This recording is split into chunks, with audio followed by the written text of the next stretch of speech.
Bismillahirrahmanirrahim.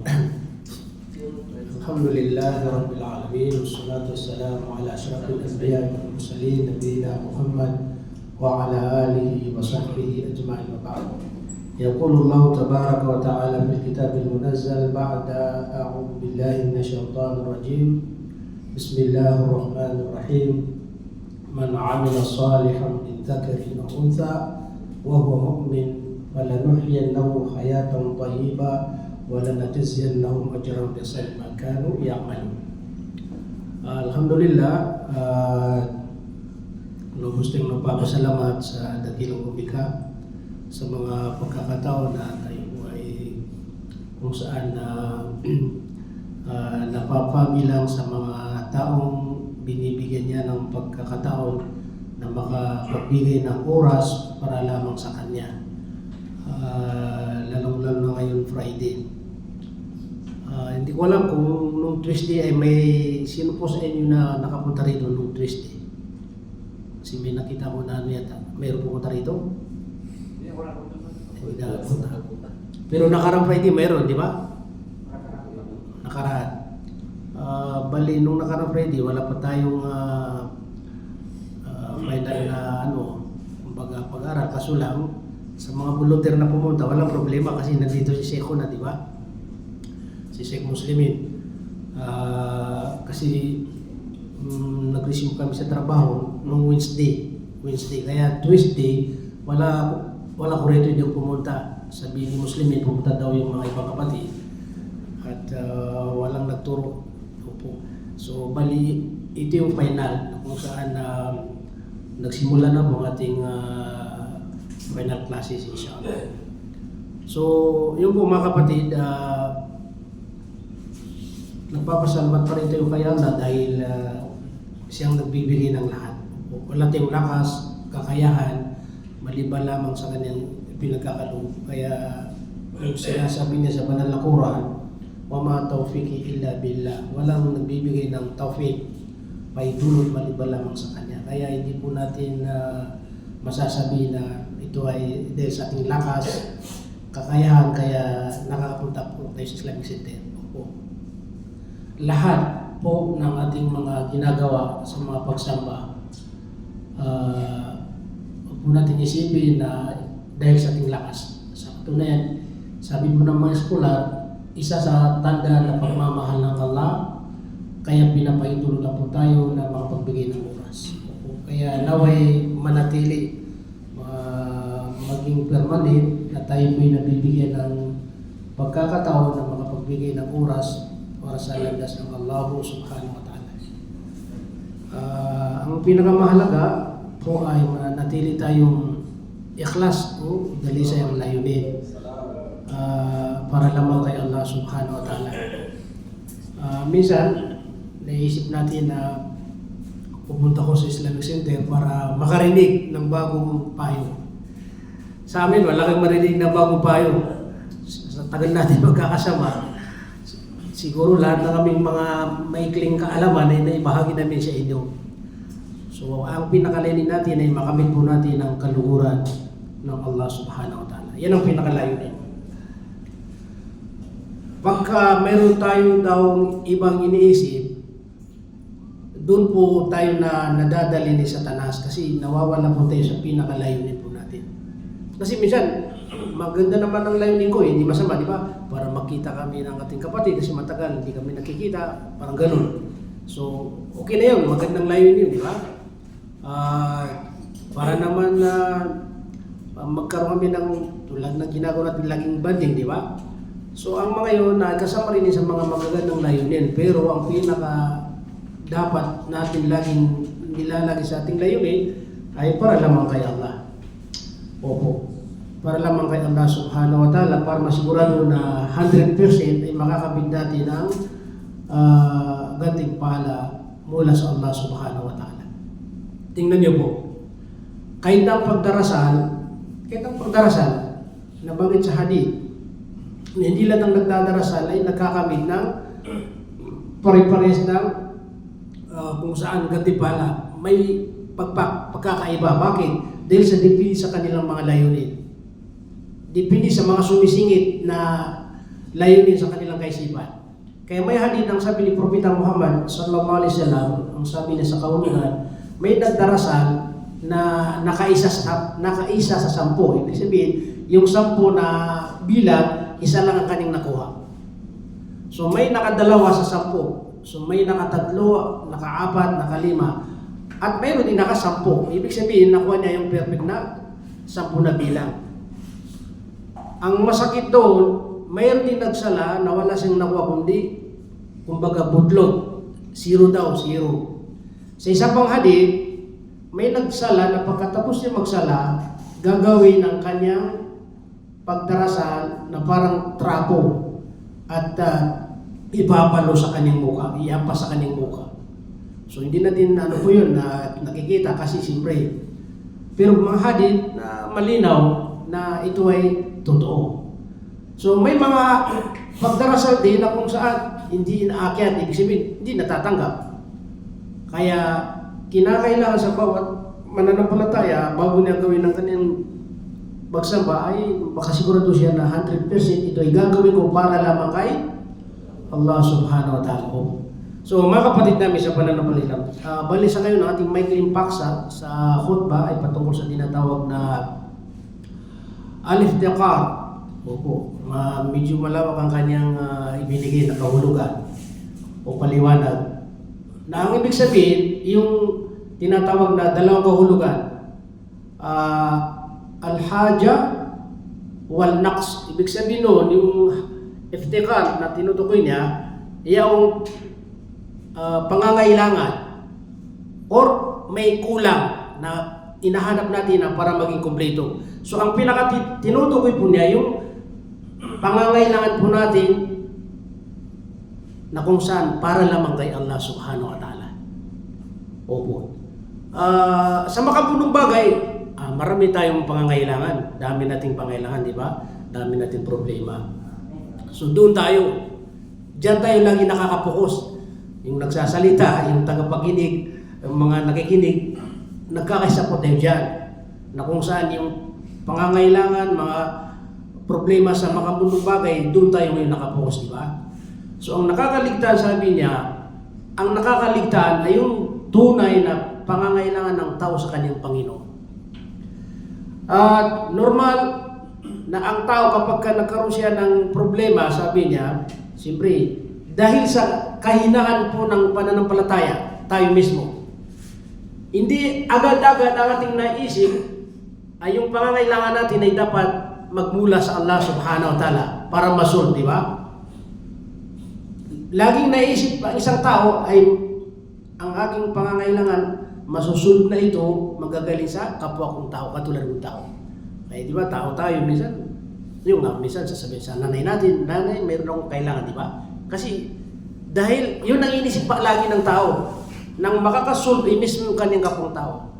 O di kaya sa kapatid niya, o di kaya sa kamag-anak, sa kaibigan, kung sino po ang ating pong minsan na naiisip.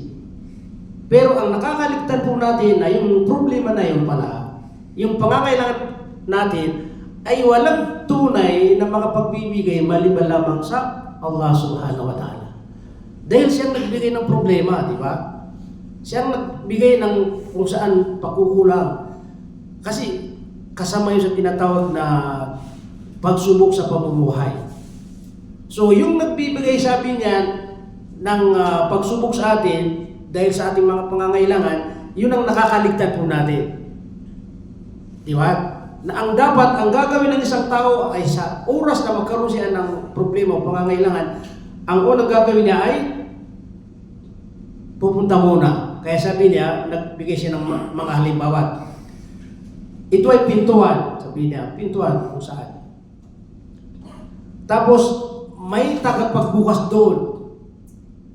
Naalala ko, di ba may mga minsan, mga sa Pilipinas, di ba yung mga elevator na pagbukas mo, may mga nakaupo. Di ba? O, sige, pasok kayo. Palagi yun sa amin sa Quezon, di ba? Pagka puno na, sabi na, sige, puno na, di ba? Pero doon siya palagi. So iba yun, ibang ano yun. Kasi, pero yung sa pintuan, yung nagbubukas, tagapagbukas, sabi niya, Di ba? Kung ang isang tao ay kilala niya yung tagapagbukas, kung sino nagbubukas doon, pwede namang gawin niya kahit halimbawa bago siya makarating doon. Tawagan niya kung kilala niya, ako darating ako, pagdating dyan, bukas mo, di ba? Parang ganun. So mas madali yun. Minsan, kumakatok ka dahil sino po sila, tinatanong ka. Pero kung alam ka na dati, kilala ka na dati, hindi pa yun magtatanong. Sabi na, ganun din sabi niya. May mga tao na hindi nila kinakatok yung mismong tagapagbukas ng sabi natin problema. Ibig sabihin, yung nagbibigay ng solve doon sa namang problema. Iba ang kanilang kinakatok, iba ang kanilang iniisip. Kaya nahihirapan po sila. Kaya dapat sabi niya sa oras, kaya ang hadith ng Propeta Muhammad sallallahu alaihi wasallam, isang sahabang sabi niya, si Propeta, sa oras na siya magkaroon ng problema, automatic yan, magsasala ng 2 rakaat na sunnah. So yun ang unang solusyon na gagawin, magsasala ng 2 rakaat na sunnah. Kaya tinatawag na salatul haja, pagdarasan na may pangangailangan. Pagkatapos mo gawin yun, saka na lang kumilos o gawin kung ano yung dapat gawin. Hindi ka pa nakapagsala ng 2 rakaat na sunnah, hindi ka pa nagduwa sa Allah, dumayrik ka doon. Di ba? Parang ganun. So, dalawa. Minsan, nagiging dahilan na dahil si Allah pa rin may control sa puso ng mga tao, kahit na mayroon yung tao, halimbawa, dahil dumayrik ka sa kanya, hindi sa dakilang umingi, maaari na pagdating mo doon, sasabihin niya, pasensya ka na, di ba? Kasi wala akong ganito. Maaari sabihin niya yun. Kahit na mayroon na, parang ganun. Siya lang pa rin nakakalam. Pero ang ibig ko sabihin, gagawin natin muna yung tunay na kung saan tungkulin natin bilang isang mananampalataya sa Allah subhanahu wa ta'ala. Yun ang pinakauna doon. Kaya, sabi nga, kung ganun, hindi na kami, halimbawa, nagkasakit, hindi na ako pupunta sa ospital. Kasi kahit na dumayrik ako sa Allah subhanahu wa ta'ala para mawala aking karamdaman, parang ganun. Ay, hindi naman yun. Hindi naman ipinagbawal ng Islam na pumunta ka sa ospital, pumunta ka sa doktor, magpakonsulta para malaman ng karamdaman. Pero ang ipinagbabawal ng Islam ay huwag kang magkaroon ng ganap na paniniwala. Yung tiwala na itong doktor, siya lamang makakabigay sa akin ng gamot, magpapagaling sa akin. Tandaan niyo nun? Ang paghahanap buhay, hindi pinagbabawal kasi pinagputos yan. Pero ang pinagbabawal doon, huwag kang mag-isip na makakakain ako pag hindi ako nagtrabaho. So lumalabas doon na yung paniniwala mo doon sa isang bagay ay talagang yun lamang makakapag-solve sa problema mo. Di ba? Nakakalimutan mo ang tagapaglikha. So lumalabas doon, kung ano man ang pangangailangan mo sa mundo, mauna muna yung si Allah subhanahu wa ta'ala. Bago ka kumilos, bago ka gumawa. Di ba kasi minsan yan may mga pagtatalot na yung nga sabi na pamag-anak niya, dali na sa ospital kasi malalang karamdaman. Tapos may kapatid tayo, sabi niya, wag na, hindi na ako kasi malakas ang iman daw. Sabi niya, hindi, basta magtatawa ka lang. Ito ano mangyari? Opo. Mga kapatid namin sa pananampalataya ng Islam. Katulad ng binanggit mo natin, kung tayo ay may pangangailangan sa katulad natin tao, walang ipinagbabawal sa Islam. Opo. Kasi siyempre, pinagkaluban ng tagapagligyan ng kaalaman yun. Kaya sila naging doktor, kaya nila nalaman kung ano yung mga klaseng mga sakit. Kasi ipinagkaloob ng Allah sa kanila yun. Pero yung pagkakaloob ng Allah sa kanila ng kaalaman, yun ay pagsubok sa kanila rin. Kaya dalawang sinusubukan. Yung maalam at saka hindi maalam. Tulad ng mga doktor, dahil sila yung naging doktor na o doktora, tapos napapagaling nilang mga tao, kapag inisip nila na dahil sa kanilang kagalingan, doon sila nagkakaroon ng shock. Nagkakaroon ng shock kasi siyempre, pinapalabas nila, akong nagpagamot sa kanya, akong pagaling sa kanya. Di ba? So lumalabas doon, galing sa kanyang lakas daw. Nakakaligtan niya na la hawla wala quwwa illa billah. Wala kang kapangyarihan, wala kang lakas, wala kang kakayahan, maliban lamang sa ipinagkakalob ng Allah subhanahu wa ta'ala sa iyo. So ang ibig sabihin doon, yung naging doktor tapos nagmamalaki, nakakaligtan niya kung sino nagbigay sa kanya. Kaya share yun, di ba? So ganun din, kung ikaw rin ay may karamdaman, pumunta sa doktor at gumaling ka at sinabi mo rin, ang galing ng doktor. So iniisip mo na siyang magaling, nakalimutan mo siyang tunay na magaling, doon ka rin nagkakaroon ng syempre kasi yung gawain mismo ng tagapaglikha, ibinibigay mo sa katulad ng tao. Di ba? Ang pinaka, sa syempre, yung magbigay tayo ng katambal. Kaya sinasabi na, walam yakun lahu kufuwan ahad. Wala siyang kahalintulad, wala siyang kahambing, kapatay, kahit kanino man. Ibig sabihin nun, siya ay talagang sa kanya lamang yung kanyang gawain. Hindi po pwedeng ibigay sa katulad natin. Kaya magkaiba yung makhluk at saka khalik. Kaya yung mga kapatid namin sa pananampalataya, sabi ng eskolar, nararapat na maintindihan po natin at malaman po natin kung sino yung dapat nating hilingan ng ating pong mga kakulangan o pangangailangan. Ang mahalaga po, nagawa natin yun. Opo. Dahil para hindi po tayo magkasala at hindi tayo magkaroon ng kung saan pagkakamali po. Opo. Kaya ang mga sahaba, sabi niya ng Propeta Muhammad sallallahu alaihi wasallam sa kanilang kapanahunan, may mga naikwento na kung saan may isang kwento, ito dagdag tuwag na nangyari sa panahon ng Propeta Muhammad sallallahu alaihi wasallam, yung dahil sa mayroon silang pangangailangan na kung saan sabihin natin panustos, walang-wala. So ang ginawa niya, nagduwa o nananalangin sa Allah subhanahu wa ta'ala, nagsala ng 2 rakaat na sunnah. Ang kwento, hindi niya namalayan, umandar yung kanyang gilingan, di ba, ng arena. Hanggang sa ang ginawa niya, nung nagsabing pamilya, kumbaga, gumana daw yung kanilang matagal na sira na ano. Ang problema, yung lumalabas na arena doon, subhanallah, nilagyan lahat ng mga lagayan po nila. Pero dahil daw nagtaka, sinilip niya kung saan nanggagaling yun. Doon, biglang nawala yung gumagana. So, sabi daw ng mga ibang scholar, kasi ito parang naging magic. Di ba? So, normal, tayo, lahat na nakakapanood ng mga magic. Yung mga magic na yan, alam natin na mga piki po yan. Pero pagdating sa dakilang lumika, kapag kasi ang gumawa, walang problema. Kasi siya, innama amruhu, idha arada shay'a, ay yaqula lahu kun fayakun. Katotohanan kung ano man ang nais ni Allah gawin, gusto niyang gawin, magsasabi lamang siya, kun, 2 litra lamang, kaf at saka nun, fayakun, ibig sabihin, tapos na. Yan ang tunay na magic. Opo. O kaya hanggang sa naiparating kay Propeta Muhammad yung nangyari na gumana yung gilingan, pero nung sinilip na, nawala na. Kaya sabi doon ng Propeta Muhammad sallallahu alaihi wasallam, kung hindi niyo sinilip, baka abang gumagan ng mundo, tuloy-tuloy na yun. Pero yun pa rin ang nakatakda. So, yun ang ibig sabihin mga kapatid. Ang tagapaglikha, kapag siya nagbigay ng kumbaga solusyon, walang problema, di ba? Kaya malinaw yung sa Quran.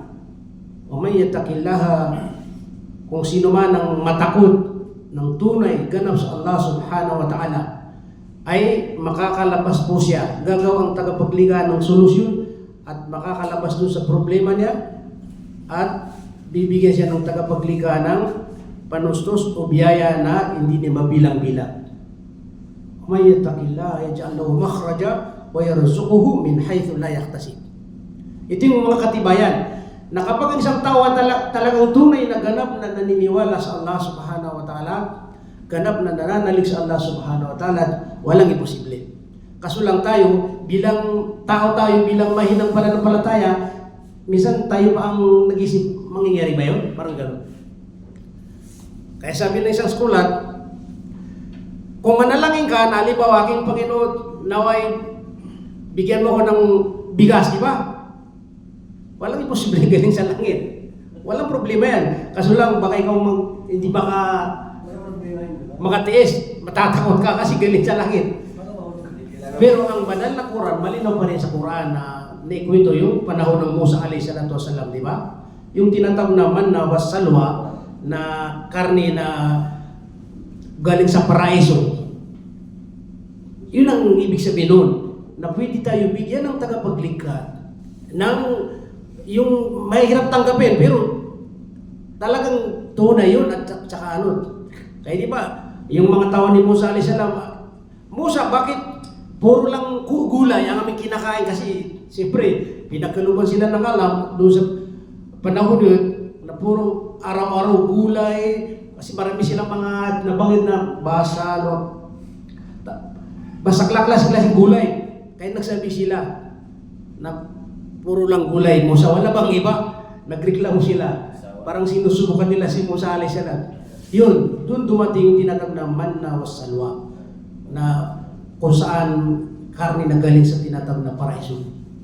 So ito yung ibig sabihin, ang kapangyarihan ng tagapaglikha ay walang limitasyon. Kasi ang sabi naman sila, may tatlo na ipinapakita ng alam kanyang kapangyarihan. Una, yung isang bagay na kung saan na inihiling mo at ibibigay ng tagapaglikha sa pamamagitan ng asbab. Ibig sabihin, may dahilan. Halimbawa, yung sabihin natin, yung gasolina.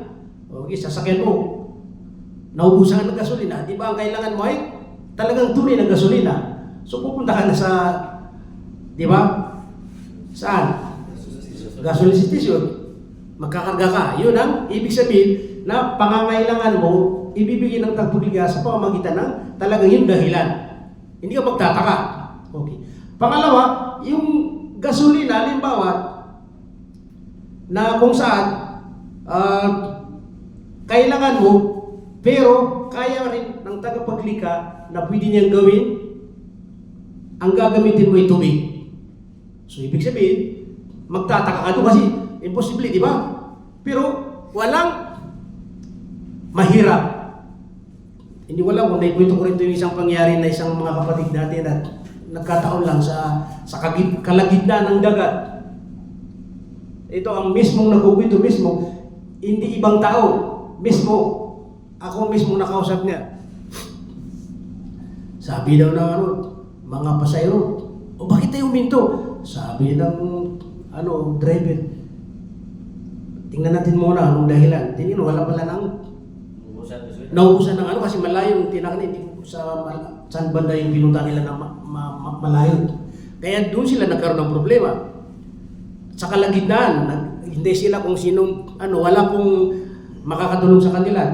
Kaya, maisa daw sa kanila, manalangin din sa Allah kasi wala tayong pag-asa, di ba? Maliban lamang kay Allah subhanahu wa ta'ala. Kasi magtataka kung may bigla na darating na malaika, di ba?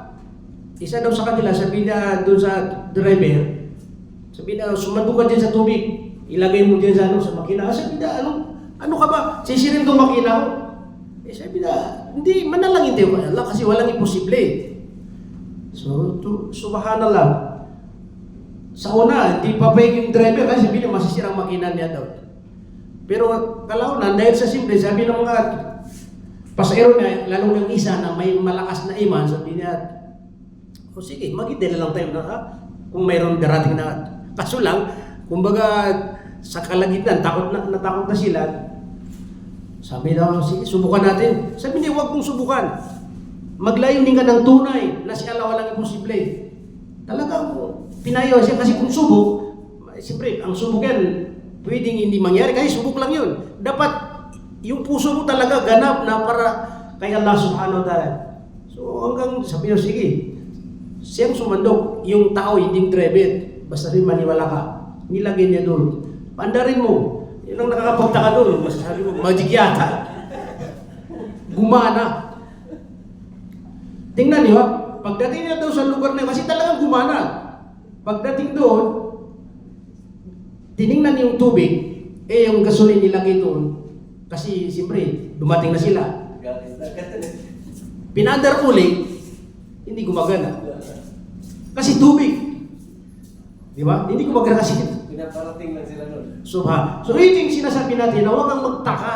Huwag kang magtaka kasi walang imposible sa Allah subhanahu wa ta'ala. Itong mga naririnig natin, mga kwento sa ating mga kapanahunan, nagtataka tayo minsan, di ba? Pero ang hindi natin naisip, yung mga nauna pa sa atin, nabanggit sa banal na Quran, di ba? Kaya ibinabayan sa Propeta Muhammad sallallahu alaihi wasallam para mabasa po natin at malaman po natin yan.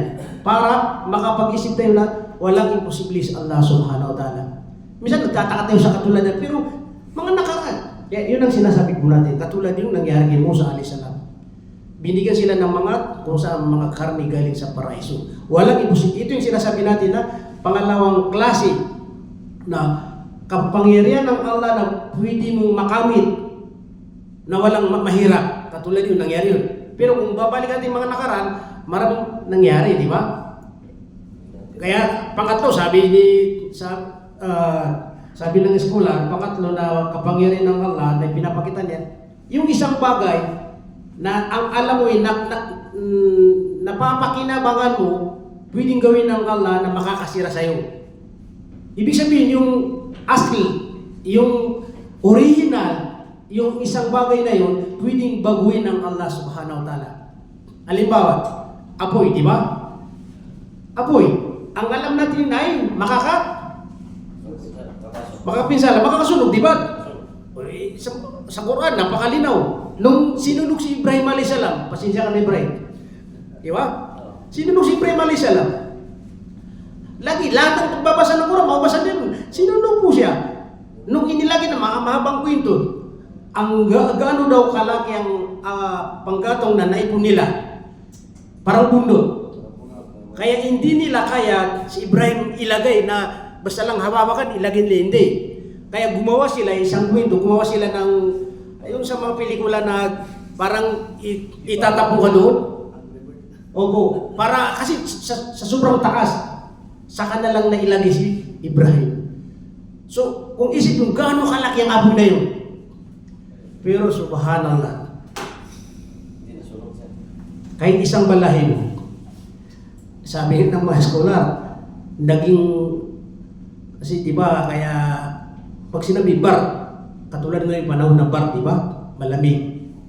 Kaya yung sa Quran ay o apoy, sabi ng Allah subhanahu wa ta'ala. Yung kwento na yun, sabi daw ng mga eskolar sa tafsir, dumating na yung anghel sa tinatawag na hangin. Sabi niya kay Ibrahim alayhis salam, Ibrahim, Nabiullah, ako ang nagmamaharin, kumukontrol kasi siya. Kung gusto mo, ngayon din. Diba, pag hangin yan, may mga sunog, dumating na yung hangin, wala na yung sunog kasi tinatanggal niya, di ba? Sabi niya, hindi kita kailangan, si Allah pa rin ang kailangan. Yung ulan, namumuno sa ulan, anghel, o Nabiullah Ibrahim, gusto mong mawala yung apoy para paulanin ko. Pag umulan, pos na, di ba? Sabi niya, hindi ko kailangan yan. Siya na pa rin. Kaya sabi ko na may eskolar, kung may katiting daw na maliit, na nagkaroon si Ibrahim na parang doon magtitiwala sa bagay na yun, makabunong bagay, na may sumingit sa kanyang paniniwala sa Allah subhanahu wa ta'ala, maaari sa oras yung masunog na siya. Pero dahil kahit isang katiting, wala na nailagay sa kanyang puso na pananalig sa makabunong bagay, siya lamang. Kaya doon po nag-order ang tagapaglikha. Kasi siya lang naglikha ng lahat. Siya may kontrol ng lahat. Kaya automatic, kung sino ang orderan niya, susunod. Yanar, sabi ng Allah. Tinawag ng Allah, Yanar. Ito, lagi nababasa sa Quran. Kuni, maging, barda, malamig, kay Ibrahim alayhis salam. Kuni, bardan, wasalaman ila Ibrahim. Dalawa pala yun, barda, wasalaman. Nung sinabi ng Allah, "Ho apoy, maging malamig ka." So, siyempre, dahil malamig, talagang lumamig na. So, si Ibrahim alayhisalam, nalamig ka. Katulad tayo, pagka nalamig, grabe ang lamig. Ang gusto natin ay, yung hindi medyo katamtaman. Doon po sumunod yung salitang wasalama. Kaya wasalama, minsan binibigyan ng kahulugan na yung salama, kapayapaan, yung talagang napakaganda.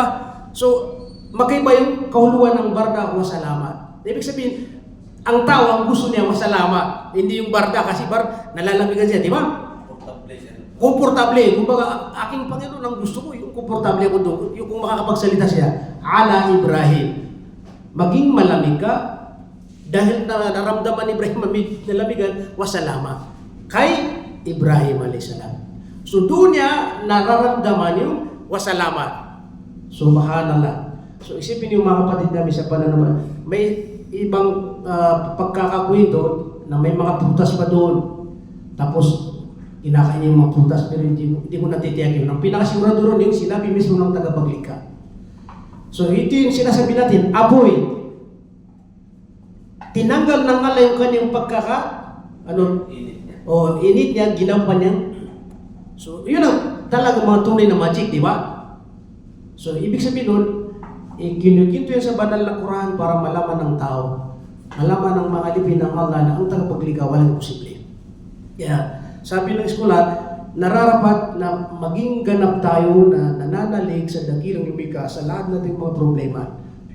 Priority. Kasi dalawang pagsubok ng Allah. Pwede ka manalangin sa Kanya ngayon, kahit na tinanggap niya, pero hindi na ibibigay sa iyo, sa oras na yun, di ba? Kasi, di ba, tatlo ang klase, ang panalangin ng tao. Tinatanggap ng Allah, basta ang panalangin natin ay nandun na sa tamang pamamaraan. Una, tinatanggap ng Allah, automatic, nakikita mo ang panalangin mo na tinanggap. Pangalawang panalangin na tinatanggap, hindi mo nakita. Pero, hindi mo alam pala may mangyayari sa iyo ng mga aksidente, tapos doon po, kung saan ipinalit ng Allah subhanahu wa ta'ala at hindi ka na, kumbaga napuruan, o hindi ka nagkaroon ng malaking problema dahil doon sa panalangin na tinanggap. Pangatlong panalangin ay panalangin sa kabilang buhay, doon mo makikita. Kaya pagdating natin daw sa kabilang buhay, tatanong tayo ng Allah, aking alipin, mayroon ka bang mga panalangin na hindi mo nakita, tinanggap? Siyempre, sa loob natin, napakaraming Panginoon, aking panalangin pero hindi natanggap. Sabihin Allah, hindi ko na tinanggap pero dito mo natatanggapin sa kabilang buhay. Kung ano ang panalangin mo rito ngayon, ibibigay ko sa iyo. So, anong pinakamaganda? Kaya sabi ng mga eskulat, mas maganda sa kabilang buhay. Kasi pagdating natin doon, siyempre, panalangin natin ay maligtas po sa impyerno at makapasok po sa paraiso. So ang mahalaga mga kapatid ay magkaroon tayo ng tinatawag na tunay na iman, tunay na amal saleh, kasi ito yung kondisyon. Kondisyon natin, kapag walang iman at walang amal saleh, wala sa atin yung iman na tunay at amal saleh, imposible na magagawa natin yan. Kaya dahil sa ating pagkukulang na tinatawag na haja o iftikhar, pagkukulang sa pananalig sa Allah subhanahu wa ta'ala at sa mga mabubuting gawa, yung amal saleh, may mga pagkukulang tayo, kaya hindi po natin nakakamit yung ganap na tulong ng Allah subhanahu wa ta'ala. Kaya yung sinasabi sa Quran, man amila saliha min dhakarin aw untha wa huwa mu'min. Kung sino man ang gumawa ng mga mabubuti at siya'y mu'min, tunay na mananampalataya sa Allah subhanahu wa ta'ala, falanuhyiyannahu hayatan tayyiba, sila lamang ang pinangakuan ng Allah subhanahu wa ta'ala na bibigyan sila ng pamumuhay, ng mabuting pamumuhay. Hayatan tayyiba. So ang kondisyon, iman at saka amal salih. Kaya sabi ng mga eskulat, yung tafsir ni Ibn Kathir, si Al-Qurtubi, maraming mga ulama, ano mo bang tinutukoy na hayatan tayyiba na makakamit ng isang tao kapag siya nagkaroon ng ganap na iman at ganap na amal salih? So marami silang ibinigay na hayatan tayyiba na kahulugan. Ano bang mabuting pamumuhay? Mayroon siyang 4 na binanggit. Tingnan niyo. Una, ang sabi niya, rizqul halal. Ibig sabihin, bigyan ka ng Allah ng panustos na halal. Ibig sabihin, yung nakakamit mo, nakukuha mo, halal. galing sa halal. Ngayon, tanong natin ang sarili natin. Kung hanggang ngayon ay ang ating nakuha pa rin ay haram, ibig sabihin nun, wala tayo sa hayatan taibat. Diba? So ibig sabihin kung nakukuha natin yung pinapadala natin sa mga magulang, mga kamag-anak natin, pamilya natin ay may halong haram, lumalabas doon, wala tayo sa hayatan taibat. May kulang pa. Kaya kailangan masigurado natin na itong aking kabuhayan ay halal. Para makasigurado kasi ito yung una. Pangalawa, magkaroon tayo ng tinatawag na al-qana'a wa rida. Pag sinabi al-qana'a wa rida, ito yung taong lahat ng mga pangyayari sa kanya o mga itinakda sa kanya, masama man o mabuti, qada, rida, wal qana'a. Ibig sabihin yung nasisiyahan siya. Kumbaga, kontento siya. Ginawa, ibig sabihin, yan itinakda. Yan itinakda ng Allah. So lumalabas doon, masaya siya, hindi siya nagkakaroon ng, di ba? Kahit anong itinakda. Kasi, mabilis naman, pagka mabuti, tanggap ka agad yan. Pero doon tayo palagi sa, hindi maganda. Pero sa kanya, mayroon siyang rida, wal qana. Pag sinabi rida, yung nalulugod siya, kontento po siya, o talagang tanggap ang kanyang puso. Yun ang pangalawa sinabi ng mga eskular. Pangatlo, nakahulugan ng mabuting pamumuhay ay tinatawag na as-sa'ada al-qalbiyya. Yung sa'ada al-qalbiyya, yung laging masaya. Laging masaya. So, nagkakaroon siya ng laging masaya. Lumalabas doon na kasi parang kabaliktaran ng yung kanina. Laging masaya. Kung ano man ang dumadating sa kanya, dumadating sa pamilya niya, nangyari sa trabaho niya, at least ginagawa niyang lahat, pero saada siya, wakalbi. Ibig sabihin, happiness pa rin siya. Kumbaga, hindi mo makitaan. Minsan tayo, kunti lang problema, nakasimaw tayo, di ba? Tapos, makikita kagad ng asawa mo, oh, ano naman, may problema ka na naman yan. Wala, galing ako na karon. Kasi, wala tayong saada. Dapat pala, ang isang mananampalataya, lagi siya saada. Yung lagi happy siya. Ibig sabihin, malaking problema, hindi mo siya mahalataan. Makita ng kapatid. Kaya minsan, di ba, may nagsasabi, oh, sino palaging masaya? Yun ang pinakatama pala yun. Dahil, bukod doon sa talagang pangatlong kahulugan ng mabuting pamumuhay, nagkakaroon ka pa ng gantimpala, sadaka kasi, di ba, yung nabanggit sa hadith na yung ismail lang, yung tabassumuka wajhiha ala sadaka. Yung pag-ismail mo lamang, maranaw, yung kalangasan, malangas, sa, hindi ko alam sa Tagalog, ano ba yun? Malangas? Basta nakangiti. Lagi nakangiti. Oo, lagi nakangiti. Oo, huwag naman sumubra. Kasi baka sabihin nila, may kulang tayo, di ba? May problema. Kahit may problema, ang ngiti pa rin. Oh, mga kapatid, lagi siya may sadaka. Di ba? Yun ang pinakatulog. So, mga kapatid, dahil sobrang aking oras, ang panghuli doon sa binanggit ng ating scholar, nakahulugan ng mabuting pamumuhay, hayatun taiba ay tinatawag na at-tawfiq lit-ta'at. Isa ito sa tanda, ikaw ay mayroong mabuting pamumuhay. At-tawfiq lit-ta'at. Ibig sabihin, yung lagi ka napapahintulutan na nakakasama sa pagsasagawa ng mabuti. Kapag ka ikaw ay palaging napapahintulutan, napapabilang, napipili ng Allah na kasama sa mga nagsasagawa ng mga kagustuhan ng Allah, isa rin isang tanda ng mabuting pamumuhay. Lagi ka natatawfiq ni Allah, hindi pa nag-adan, mag-ablusyon ka na. So tawfiq yun. Diba? Hindi pa na dumating ang Friday, sanay Friday na kasi atin ako sa pag-aaral. Yung bang lagi kang excited. Ito yung palatandaan daw ng mabuting pamumuhay. Di ba? Kumbaga, late na ako, kailangan hindi ako malit. Magsisimula si Ustad, kailangan nandun ako. Lagi ka nangunguna sa tinatawag ng mga mabuting gawa. So, ibig sabihin mga kapatid, itong apat na binanggit natin, wala tayong siguro narinig doon. Nang mabuting pamumuhay ay isa kang mayaman. Walang binanggit. Isa kang hari. Walang binanggit. Bakit? Kasi ang kayamanan at saka pagiging hari, ito ay pagsubok ng Allah sa atin. Mari ika hulog mo sa impyerno kung hindi ka makapasa. Pero itong mga binanggit natin, kapag nasa atin, ibig sabihin, katibayan po yan. So dahil po dumating na yung isang inihintay po natin na pangpalakas. Alhamdulillah. At hindi tayo makain mamaya, after asal lang tayo. Kaya inshallah, ito muna. Subhanallah. So, naway, meron tayong napulot na aral sa aking binahagi na galing sa khutbah. Inshallah po, sa may mga tanong, habang tayo ay pangalawang snack, no? Alawa na to. O pangalaw, kasi yung kainan, mamaya after asal. Yan ang isang pagsubok din yan, tisin natin yan. So hanggang dito po lamang. Assalamualaikum warahmatullahi wabarakatuh. Sa may tanong po, kung tayo pwede kayo magtanong.